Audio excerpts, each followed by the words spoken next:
Sunil Shukla sir, हम जो बात कर रहे हैं जिस तरीके से अभी लगातार जो है एक के बाद एक प्रदेशों में जो गारंटियां दी जा रही हैं, उसमें ज्यादातर योजनाएं ये देखी जा रही हैं पार्टियों की तरफ से जिनको ज्यादा प्रसारित किया जा रहा है, वो है मुफ्त वाली योजना।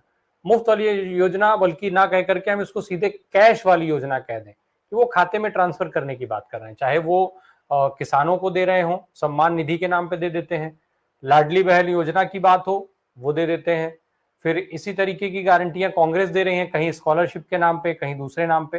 तो क्या ये माना जाए सीधे सीधे कि हमारा वोट जो है, जिस तरीके से अभी मैंने पहले भी यही सवाल आतमजीत सर से किया था, तो क्या हमारा वोट खरीदा जा रहा है सीधे सीधे? हमें ना जो है ये बताया जाता है कि भविष्य में सरकार क्या करेगी, किस तरीके से हमें मजबूत करेगी, देश को मजबूत करेगी, सिर्फ इस चीज पर फोकस है कि कितना पैसा हम आपको दे रहे हैं। तो क्या हमारा वोट खरीदा जा रहा है सीधे सीधे? धन्यवाद राम प्रकाश जी। ये तो देखिए, जितने तरह की घोषणाएं सरकार कर रही है, उन सभी को आप एक श्रेणी में नहीं रखा जाना चाहिए। जैसे अगर छात्रों को छात्रवृत्ति देने की बात की जा रही है, तो वह खरीदने की का उसके ऊपर उसको उस लेवल में रखना मेरे ख्याल से यह तार्किक नहीं है। किसानों को अगर आप राहत देने की बात करते हैं, तो अगर लाखों करोड़ रुपए अगर आप कारपोरेट के माफ कर दें, तो अगर वह उचित नहीं है। उस श्रेणी में आप किसानों को दी जाने वाली राहत को उस श्रेणी में नहीं रखा जा सकता।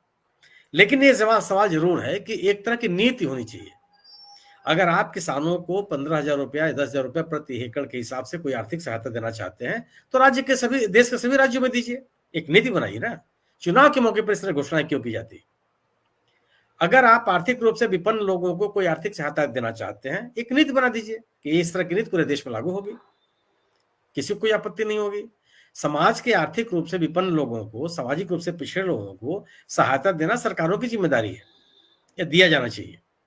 अगर आर्थिक रूप कमजोर लोगों को आप सहायता नहीं करते हैं, तो एक गवर्नेंस के ऊपर सवाल पैदा होता है। लेकिन चुनाव देकर के की जाने वाली घोषणाएं निश्चित रूप से वोट खरीदने की कोशिश है और लगातार की जा रही है।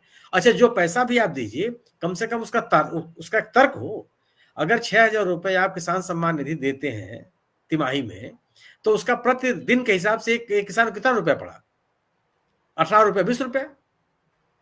तो वह क्या उससे उसको अपने जो उसका व्यवसाय है, जो उसकी कृषि की लागत है, या उसको कोई मदद संभव है क्या? 18-20 रुपए प्रतिदिन के हिसाब से किसी कुछ दे देते हैं। तो एक नीति बनाइए। एक जो बात कही जाती थी कि किसान मांग कर रहा है कि आप एमएसपी घोषणा कीजिए, उसके लिए आप तैयार नहीं होते, और मनमाने तरीके से उत्तर प्रदेश में कुछ देंगे, बिहार में कुछ देंगे, महाराष्ट्र में कुछ देंगे, मध्य प्रदेश में कुछ देंगे, जिस राज्य में चुना उस राज्य के अनुकूल आपकी घोषणाएं। ये तो निश्चित रूप से इसका समर्थन नहीं किया जा सकता, लेकिन इस बिना पर इसको रोकने की भी बात नहीं होनी चाहिए कि कम से कम किसानों को तो आर्थिक सहायता मिलनी ही चाहिए। किसान अगर आप लेकिन नीतिगत हो, दीर्घकालिक योजनाएं बने आप। और ये तो जो कार्यक्रम चुनाव के मौके पर घोषित होते हैं, वो आपत्तिजनक है।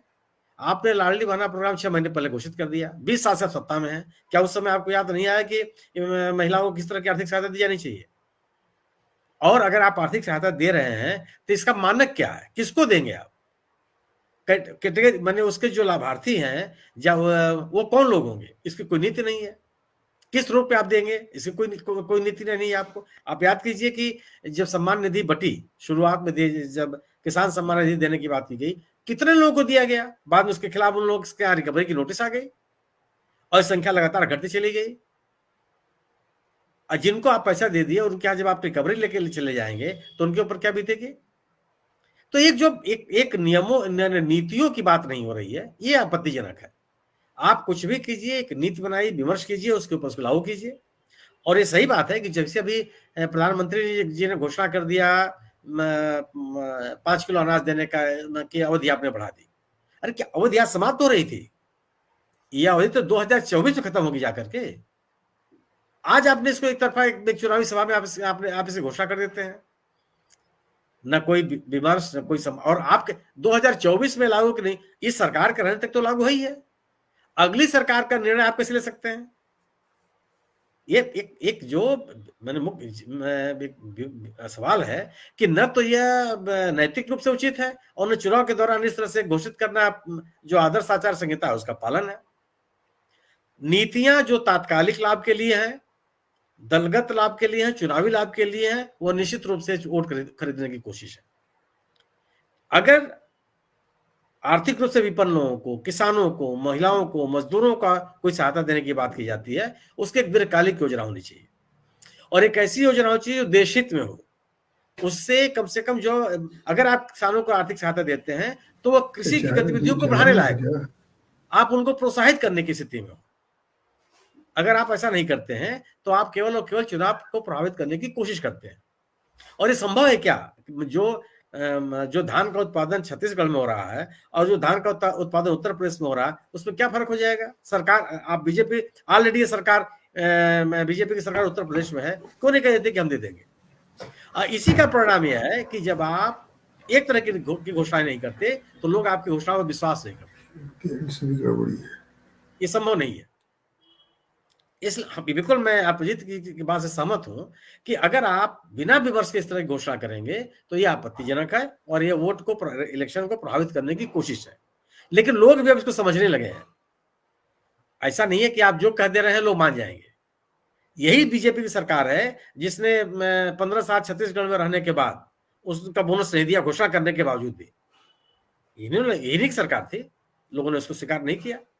आप पहले से ही छत्तीसगढ़ के बगल वाले राज्य मध्य प्रदेश में शासन में है। जो आप छत्तीसगढ़ के किसानों को आश्वासन दे रहे हैं, क्या मध्य प्रदेश उसको आपने लागू कर दिया? वो भी लागू नहीं किया अपने सत्ता के दौरान। चुनाव के दौरान आपको तो बहुत याद आ रही है। जो आप मध्य प्रदेश में लाडली बहना कार्यक्रम की घोषणा कर रहे हैं, क्या महाराष्ट्र की महिलाओं को आप दे रहे हैं?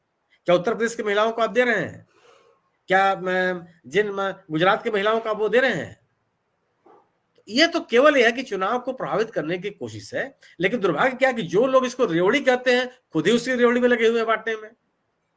अगर आप इसको कहते हैं कि रेवड़ी है और आर्थिक रूप से देश के आर्थिक हितों के अनुकूल नहीं है, तो सभी इसका पालन करें ना। जो सवाल पैदा कर रहे हैं वो भी इसका पालन करें, वो भी नहीं करते। ये बिल्कुल सही है कि इस तरह के लोक लुभावन निर्णय न तो देश हित में है, न देश की अर्थव्यवस्था के हित में है, और न जो जिनको दिया जा रहा है उनके हित में है। जी, मैंने ये केवल ये कहना चाहता हूं कि किसानों को जो राहत दी जा रही है उसके खिलाफ हम नहीं, बल्कि अब तो मांग करते हैं। जी, मैं ये मांग करता हूं कि हमेशा मेरा बोल रहा है कि किसानों को अगर आप राहत नहीं देंगे, कृषि के ऊपर आप हाथ नहीं रखेंगे, उनको आर्थिक सहायता नहीं देंगे, तो आप कृषि को सुरक्षित नहीं कर सकते। दुनिया के कोई भी देश हो,